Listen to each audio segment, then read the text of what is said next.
अस्सलाम वालेकुम जी।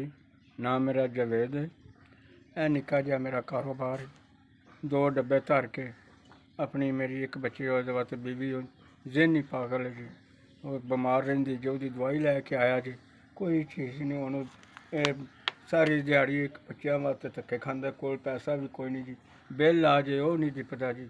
जी मैं अपनी जेह्ड़े कोई थोड़े बड़े है सन पैसे मैं बीवी वास्ते दवाई लैन दी है जी, तो बकाया जी कोई मंगिया भी नहीं देंदा जी।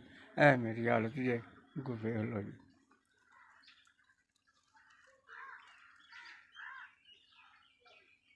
पैसे ना होने की वजह तो सरकार मेरा कारोबार बंद पे है। 15-20 दिन हो गए नहीं जेला बैठे हैं जी, अज मंगिया भी कोई नहीं पैसा देंदा। बच्चे अल्लाह तुहाडा भला करे, अल्लाह तुहाडे बच्चों नूं जिंदगी दे पुत्रो, जिन्ना मैनू पढ़ा छड़िया अल्लाह पाक खुश रखे जे, अल्लाह चौखी जिंदगी दे जे, चोखा दे जे रब दी जात।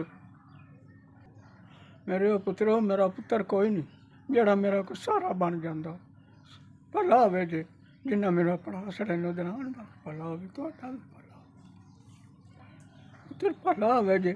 इस 5000 का दाल पतीसा लान दा, कोई विचों अपनी बीवी की दवाई लान दा, अल्लाह तुहानू पुछदा रवो, अल्लाह खुश रखे जे रब दी जात।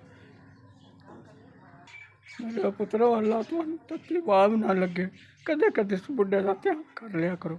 अल्लाह तुहाडे बच्चों नूं जिंदगी दे, सेहत दे, चोखा दे, रब दी जात, मौला दी जात खुश रखे जे।